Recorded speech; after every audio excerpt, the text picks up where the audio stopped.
Saudara, selama bulan September 2020, Provinsi Aceh mengalami deflasi sebesar 0,1%.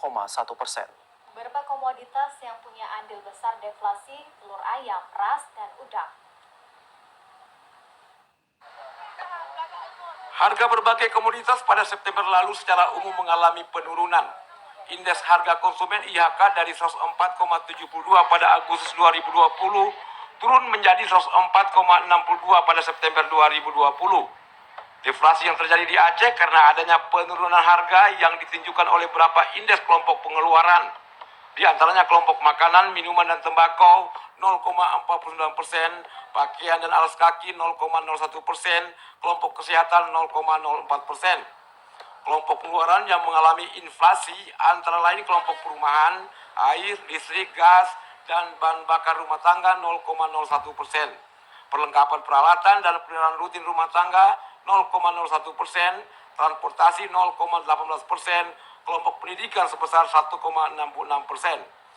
Pada bulan September di Melabu terjadi inflasi 0,15% dan Kota Lok Sumawe 0,24%. Sedangkan Banda Aceh deflasi 0,32%, sehingga secara agregat Aceh pada bulan September deflasi 0,10%.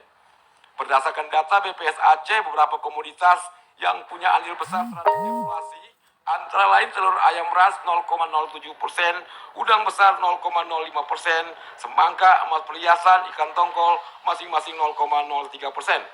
Dari 24 kota di Sumatera yang dipantau harganya pada September, ada 13 kota inflasi dan 11 deflasi. Inflasi tertinggi di Gunung Sitoli 100% dan terendah di Pekanbaru 0,01%. Sedangkan deflasi tertinggi terjadi di Banda Aceh dan Kota Tanjung Pinang masing-masing 0,32%. Sementara terendah di Kota Bukit Tinggi 0,01%. Tim Liputan TVRI melaporkan.